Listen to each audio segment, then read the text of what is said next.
chers amis abonnés, bonjour. Eh bien, je suis ravi de vous retrouver après ces longues semaines d'absence de ma part. J'ai eu besoin, et même impérativement besoin de faire une pause. Voilà, eh bien j'espère que de votre côté tout va bien, que vous avez passé d'agréables vacances. Si vous êtes encore en vacances, j'espère que celles-ci se passent agréablement et que vous en profitez pleinement.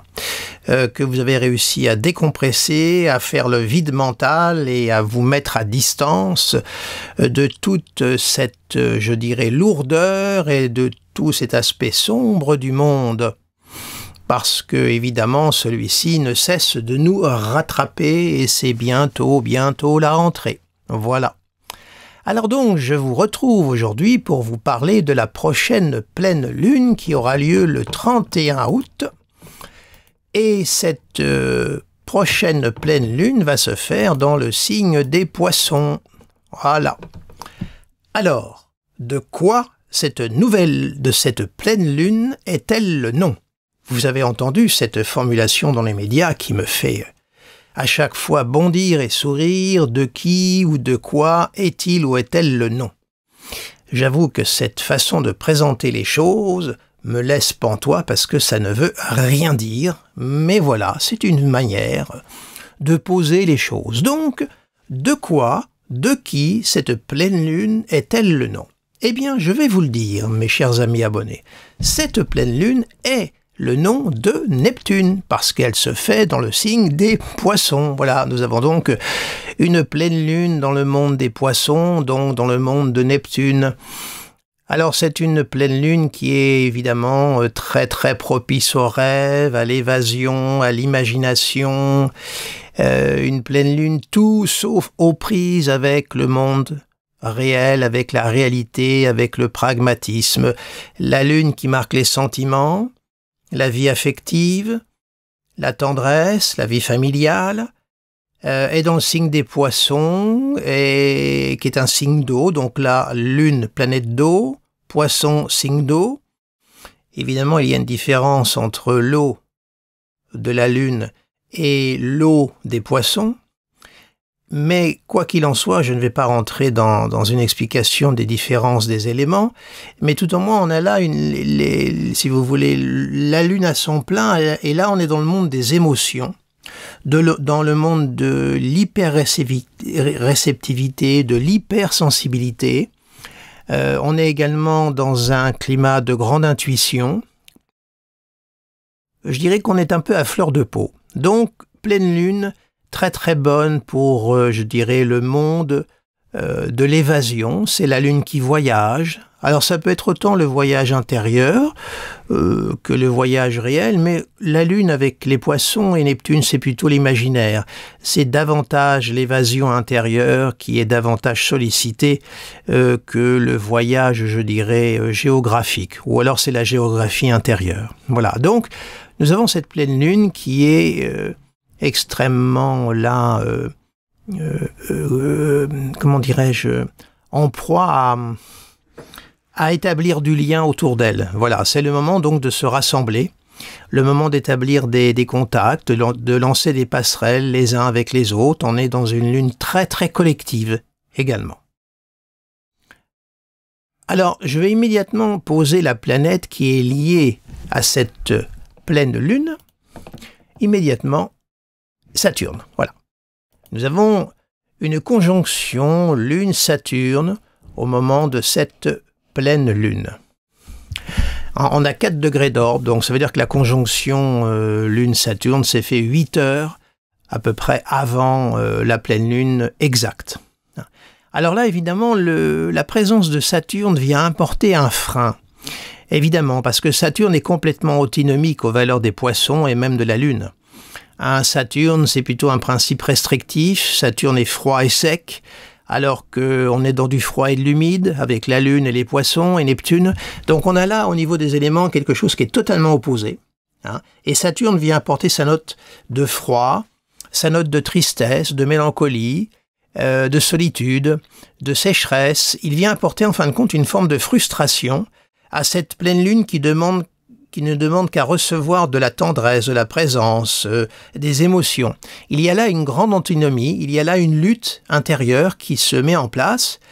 Alors, je dirais que pour arriver à sortir de cet état-là, parce que ça peut être un moment aussi où on peut être entre deux états. On a envie d'aller avec les autres, et puis on a envie aussi de se réfugier dans son petit cocon intérieur, Lune Saturne. Vous voyez, c'est un petit moment où on a, je dirais, du vague à l'âme, c'est le cas de le dire, Lune Saturne en Poisson, surtout au moment d'une pleine lune, hein, on a un petit peu de vague à l'âme, on est un petit peu entre deux eaux, on navigue. Alors, essayons du mieux que l'on peut de ne pas trop se laisser... comment dirais-je, je dirais pas submerger, parce que ça serait plutôt de l'ordre des poissons, mais se laisser prendre par la serre de Saturne. Essayons d'établir un peu un équilibre entre ces deux tendances qui sont très très opposées. Hein. Là, c'est un peu un principe de stérilité, hein, Lune-Saturne. Hein. C'est les deux, c'est l'axe d'ailleurs Capricorne-Cancer. Hein. D'accord ? Hein. Donc voilà un petit peu ce qui vient un peu contrarier cette très très belle pleine lune pour l'instant. Alors on va continuer l'exploration. On va poser tout de suite Mercure. Après tout, le Soleil est dans le signe de la Vierge, donc il est dans le signe de Mercure. Hein, et il ne faut jamais oublier les axes en astrologie. Une pleine lune, c'est la participation d'un axe. Là, on a l'axe Vierge-Poisson. Le monde, comme je vous le dis toujours, de l'infiniment petit et de l'infiniment grand. Donc positionnons Mercure. Mercure, lui, il est dans sa phase de rétrogradation et il est en Vierge. Alors, il n'entretient pas de relation avec la pleine lune, mais reste qu'il est dans son signe et il est dans sa phase de rétro. Alors bon, Mercure en Vierge, il est dans son signe de prédilection, il y est très bien. Mais il est un rétrograde. Alors, bon, quand Mercure rétrograde, c'est pas la fin du monde, hein. Il faut pas non plus... il n'y a pas péril en la demeure. Simplement, alors bon, je ne vous redonne pas l'explication, hein, il n'y a aucune planète dans le ciel qui rétrograde, qui fait machine arrière. Hein. Surtout, c'est une illusion d'optique, hein, par rapport au mouvement de la Terre et au déplacement des planètes. Mais ce Mercure, étant donné que l'on constate, vu de la Terre, qu'il donne l'apparence de rétrograder, ça veut dire que Mercure, qui marque le mental, la réflexion, le mouvement, il revient sur ses pas. Donc ça veut dire qu'il a oublié quelque chose. Il y a quelque chose qui ne va pas. Il a besoin de revenir, de revoir, de remettre ses pieds dans ses empreintes de la veille. Donc c'est un moment où, lorsque Mercure rétrograde, on est davantage à sa propre écoute qu'à l'écoute des autres. D'où parfois des quiproquos, des malentendus. En plus, là, elle est dans la Vierge, hein, il y est très bien.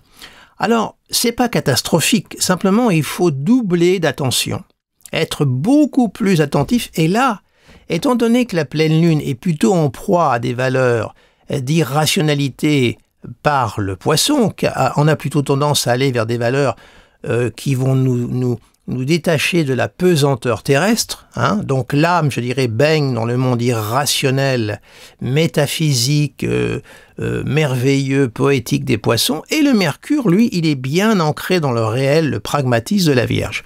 Alors on pourrait dire que ça a établi un équilibre. Saturne, sur un autre plan, vient marquer aussi sa note de sérieux, hein. Donc on voit qu'il y a, je dirais, un effet de bascule entre des énergies de lâcher prise, irrationnel, et des énergies qui sont dans le rationnel pur. Hein. Donc je dirais que là, il y a quelque part un effet de, comment dirais-je, de balancier et d'équilibre au fond quand on réfléchit bien à ces configurations. Mais ce Mercure rétrograde donc nous invite à un peu plus de prudence, un peu plus de concentration. Il marque aussi les déplacements, hein. Donc attention si vous vous déplacez, si vous roulez en voiture, soyez prudent.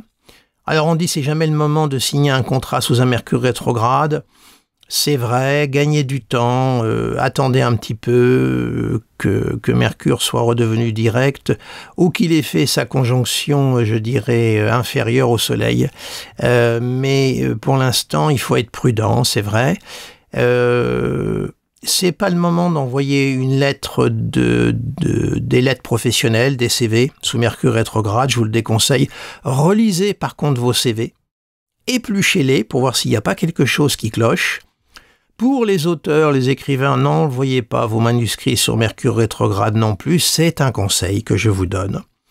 Revoyez votre manuscrit, il y a certainement une coquille, il y a toujours des coquilles dans des manuscrits, relisez-le tranquillement, pas d'emballement, il ne faut pas aller plus vite que la musique. Mercure, c'est la mobilité et il fait marche arrière, il ne faut pas chercher à aller plus vite, il faut épouser cette dynamique de rétrogradation qui vient en fin de compte compléter cette tendance à s'évader vers l'ailleurs.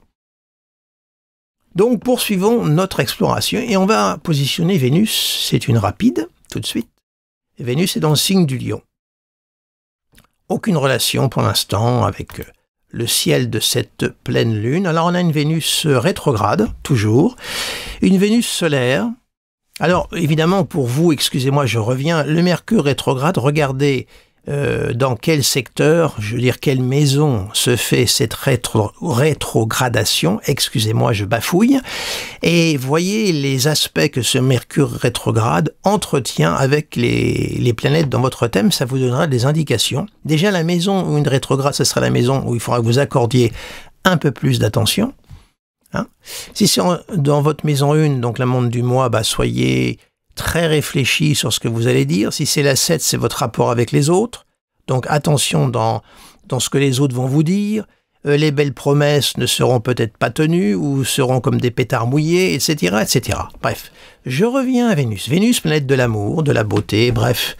Vous commencez à savoir tout ça dans le signe flamboyant du Lion, donc le signe du cœur, entendez-le dans l'acception large du terme. Le cœur et l'amour palpitent ensemble. C'est une Vénus qui revient sur ses pas, donc qui est peut-être hésitante, qui a besoin de faire le point, de réfléchir. Peut-être réfléchir sur ses propres amours, c'est-à-dire est-ce que mes sentiments sont si profonds, si solides que ça. Là aussi, voyez dans quelle maison Vénus rétrograde et les aspects qu'elle fait dans votre thème au moment de façon globale et puis au moment de cette pleine lune qui est une lune très affective et hyper sentimentale. Hein. Cette conjonction, vous voyez, Lune-Saturne, là c'est aussi le moment des grandes envolées lyriques, les grandes relations épistolaires à distance. On comble la distance, la solitude qu'impose Saturne aux sentiments lunaires et on va envoyer de très très belles lettres là. Vous voyez, Mercure rétrograde, on revient à soi et on peut envoyer des très très belles lettres. Ça peut être des correspondances. C'est vrai qu'en ce moment on s'écrit de moins en moins, on s'envoie des textos. Il est vrai. Mais enfin, c'est une belle configuration pour ceux qui veulent écrire, entamer l'écriture d'un roman ou autre chose. Vous savez, c'est pas forcément dans les aspects dits harmoniques qu'il se passe quelque chose. Il ne faut pas non plus avoir une vision manichéenne des aspects astrologiques. Donc cette Vénus, elle est libre pour l'instant. Elle n'entretient pas de rapport, elle est dans le signe flamboyant du Lion. On poursuit l'investigation. Et on va positionner, écoutez, Mars, tout de suite, le désir, l'action. Alors on a un Mars en balance. Il est là. Alors ce Mars en balance fait un quinconce à la Lune. Les petits points de suture, là. C'est un quinconce. On a un Mars en balance. En balance, on dit qu'il est en exil, puisque son domicile, c'est le Bélier. Il est chez son vis-à-vis, ce Mars, il est là. Mars balance, il est au service de Vénus, qui est la planète de la concorde. Donc on a un Mars qui est au service, je dirais, de l'harmonie. Si vous voulez, la combativité, l'énergie martienne est au service de Vénus, là, parce que c'est Vénus qui a maîtrise sur Mars. Vénus balance. Vous me suivez? Donc ce Mars-là, il est sous la commande de Vénus. Donc c'est un Mars qui va être sensible et qui va particulièrement réagir à tout ce qui va toucher l'harmonie, l'équilibre et la beauté. C'est là où ce Mars va se mettre en action. Donc on a un Mars là qui est plutôt, non pas émoussé, mais au service des valeurs de Vénus. Donc au service de l'amour, de la beauté, de l'équilibre, des accords, des unions. Ça peut marquer aussi évidemment des tensions parce que Mars n'est jamais une planète de confort. C'est l'action, c'est le combat, c'est la puissance du désir, et cette planète nous permet d'affronter. Et on en a besoin, surtout en la période actuelle. Voilà. L'état du ciel de cette pleine lune du 31 août pour l'instant. Nous allons poursuivre notre exploration céleste et on va positionner Jupiter. Alors Jupiter, il est en Taureau et il est au carré de Vénus. Il faut bien qu'il y ait un petit carré quelque part. Trigone Soleil, trigone large, mais c'est un trigone appliquant. Au fur et à mesure, le Soleil va aller en aspect exact, donc c'est un trigone que je compte, il est appliquant. Trigone à Mercure, donc on a un Jupiter, trigone Mercure, trigone Soleil, carré Vénus. Donc un Jupiter qui est sous la maîtrise de Vénus. Il est en Taureau, il est au carré de son maître. Alors en voilà un Jupiter en bel aspect de Mercure, donc un besoin de loyauté. Jupiter, n'oublions pas que c'est la loyauté, c'est l'honneur. On a un beau trigone, donc un besoin que les choses soient claires, nettes. Un désir, il y a là une valeur d'honnêteté, de loyauté. Soleil-Jupiter, ce sont les deux astres royaux qui communiquent ensemble. Donc là, on a un très très bel aspect au niveau des puissances du mental, des puissances de l'intellect, qui, je dirais, voisinent et échangent agréablement avec un Jupiter Taureau, vénusien. Alors le carré à Vénus, évidemment, ça peut... Alors, il y a différentes façons d'interpréter un carré Vénus-Jupiter. Évidemment, ça peut être des problèmes au niveau relationnel, ça peut être des problèmes dans les contrats, des problèmes juridiques. Il ne faut pas oublier que Vénus maîtrise la balance, et la balance, c'est un peu le secteur 7 du thème, la maison des contrats, des associations. Alors, justement, avec un Mercure rétrograde en ce moment, justement, soyez extrêmement vigilants si vous avez des signatures à faire. Et que vous êtes obligé de signer, quelquefois on ne peut pas demander de gagner du temps. Soyez extrêmement scrupuleux, épluchez tout attentivement, parce qu'effectivement, il peut y avoir des petits désagréments. Alors après, ça peut être des petits désagréments de cœur. Vénus, c'est l'amour, au carré de Jupiter. Je m'engage pas. Ça peut être aussi un sentiment peut-être de doute sur... soit la valeur de nos propres sentiments ou sur les sentiments du partenaire, la loyauté de celui-ci. Ça peut être un petit moment de flottement, surtout avec cette lune qui marque l'âme en Poisson, qui a tendance un petit peu à voir les choses un peu en grand. C'est du débordement, la lune Poisson. On n'est pas dans du contrôle. C'est de l'eau partout. Donc, il peut y avoir un débordement d'émotions et ce vague à l'âme peut nous rendre particulièrement hypersensibles et donc hyper susceptible et apporter évidemment des petits remous dans l'expression de la vie amoureuse. Poursuivons. Uranus, la lente Uranus qui est en Taureau. Voilà, Uranus est ici. Il est au trigone de Mercure. On a un trigone Mercure-Uranus. Uranus ne fait pas d'autre aspect au moment de cette pleine lune. Donc on a une belle dynamique mentale. On a un Mercure qui est quand même bien soutenu entre Jupiter et Uranus.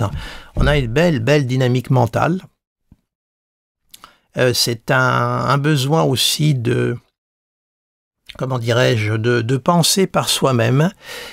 Uranus marque toujours le besoin d'être libre, la singularité, donc le besoin de penser par soi-même, de ne pas se laisser embrigader, de mettre un peu de distance, surtout que cette lune-là tendrait à se laisser submerger.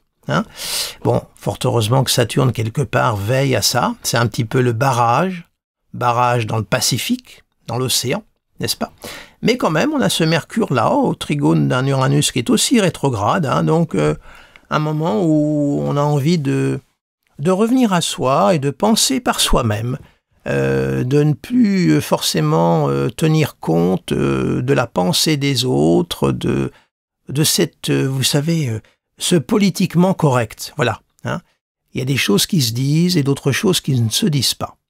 Eh bien là, on a plutôt envie d'être lié à sa propre pensée, sa propre individualité, sa propre singularité, et on avance et on construit. Voilà ce que je peux vous dire de cette configuration d'Uranus à Mercure au moment de cette pleine lune du 31 août. Continuons l'exploration et on va mettre Neptune. Je ne vous l'ai pas mis tout de suite, mais vous savez qu'il est en Poisson, il est là. Alors Neptune, justement, qui est le gouverneur de la pleine lune, il est très aspecté. Il est opposé à Mercure, intéressant. une opposition, on va me dire large, mais à 7 degrés, donc je la compte. Il est au sesquicarré de Vénus, au sextile d'Uranus et opposé à Mars. Alors c'est vrai que c'est une opposition dissociée, hein. On est dans l'air et dans l'eau, on a la distance, mais par contre les éléments, eux, n'entretiennent absolument rien entre eux, donc c'est une opposition qui perd de la force. Mais il y a quand même l'opposition Mars-Lune qui peut marquer évidemment des actions qui n'atteignent pas leur objectif. C'est un peu l'aspect du coup d'épée dans l'eau. Une mauvaise évaluation des actions avec le flot de Neptune en face, hein, ou alors on a tendance à comment dirais-je, à aller dans toutes les directions. Ça manque de précision, d'autant plus que Mercure est rétro et que la pleine lune est en Poisson. Donc c'est pas le moment de s'embarquer dans des actions importantes et de se laisser emporter par l'émotion, et l'émotion se met en action. Parce que là, il pourrait y avoir une mauvaise orientation, et ça pourrait être le flop total, ou voire des accidents de parcours, hein. Donc, soyons extrêmement prudents sur les actions qu'on va mener. Ne nous laissons pas embarquer par un sentiment de justice, la balance, hein. Et puis on part, sûr de soi. Et là, attention au dérapage, on a mal calculé son cours, on a mal réfléchi aux choses, Mercure rétrograde, on s'est laissé emporter par un vent d'idéalisme, la lune, la pleine lune en Poisson, et là, attention à l'arrivée, ça peut se terminer par des gros problèmes, hein. Donc, comme dit le fameux adage, savoir raison garder, et là, il faut être dans le registre du Mercure rétrograde. Poursuivons l'investigation et on va mettre le dernier là, le pépère Pluton, qui lui est fin Capricorne, il est dans sa phase de rétro. Alors Pluton là, vous voyez, bon, plutôt des beaux aspects, trigone Uranus, 5 degrés, oui, il y a le trigone. Bon, le trigone à Mars, il est quand même fortement dissocié, on a la distance d'un trigone mais dissocié, donc moins fort, hein. En plus c'est des signes cardinaux, hein, qui sont plutôt censés être en carré de l'un de l'autre. Donc c'est un trigone un peu qui perd de sa force, soyons clairs. Mais il est là. Alors, il est vrai que en termes d'astrologie collective mondiale, les aspects dissociés, j'en tiens moins compte que dans les thèmes individuels, hein. Donc là aussi, il faut nuancer, hein. L'astrologie demande beaucoup de nuances et beaucoup de souplesse, hein. Et puis on a le sextile Pluton à Neptune, qui, comme je vous le dis souvent, empêche le monde de totalement basculer dans la folie totale. Donc on a un Pluton, là, au moment de cette nouvelle pleine lune, qui est plutôt bien aspecté, hein. Il est toujours en Capricorne, hein, puisque vous savez que là, il est en Capricorne jusqu'au mois de janvier 2024, et puis à partir de février, il va rentrer là en Verseau. Il refera une petite incartade en fin 2024, puis après... mais là, il rentre vraiment en Verseau l'année prochaine, hein. Voilà. Donc on a un Pluton qui est plutôt, c'est le cas de le dire, un Pluton qui est plutôt soutenu. Il n'est pas, tout au moins, il ne vient pas contrarier la pleine lune du 31 août. Donc là, ça y est, là, je vous ai mis toutes les planètes. Excusez-moi, je regardais si je n'avais rien oublié. Alors, vous noterez quand même que Pluton, là, vous voyez ici, là, ce Pluton est quand même au carré de l'axe des nœuds. Vous voyez, Pluton est au carré de l'axe des nœuds. Bon, alors, il n'y a pas de planètes rapides qui viennent s'ajouter à l'axe des nœuds, donc c'est pas un carré pour l'instant, à mon avis, trop à surveiller, mais notez quand même qu'il est au carré de l'axe des nœuds, hein, qui sont à 27 degrés de la balance, hein. Alors vous savez que l'axe des nœuds avance toujours en phase de rétro, hein, vous le savez ça, hein. Mais voilà, on a quand même ce Pluton au carré de l'axe des nœuds. Alors dans vos thèmes respectifs, hein, voyez où ça se superpose, l'axe des nœuds. Si ça passe sur une planète rapide, par contre là, cette planète rapide a forcément la dissonance de Pluton. Donc surveillez, voir ce que ça peut entraîner dans votre thème sur le plan de l'interprétation à en tirer. Donc je vais, voilà. Donc voilà le ciel global que nous aurons le 31 août 2023 à 3h35, hein, c'est l'heure de Paris, hein, voilà, hein, j'ai fait le calcul pour là où je me trouve. Voilà, donc une pleine lune hyper émotive, hyper sensible, hein. Donc, en proie aux émotions fortes, c'est l'âme. Par contre, les forces de l'esprit, c'est le cas de le dire, sont là. Mercure, Soleil. Donc, il y a quand même un équilibre, il y a un effet de balancier que je trouve plutôt intéressant, hein. Saturne, pour le coup, tend un peu à absorber, un peu mettre un barrage à ce débordement d'émotions lunaires. Donc, je trouve quand même qu'il y a, au niveau des énergies, il y a quand même un équilibre qui est en place. Voilà, bien écoutez, je vais stopper ici mon bavardage lunaire. N'hésitez pas à mettre un petit pouce si vous avez apprécié cette vidéo, n'hésitez pas à la partager, n'hésitez pas non plus à vous abonner à mon site internet dont vous verrez l'adresse apparaître dans le générique final.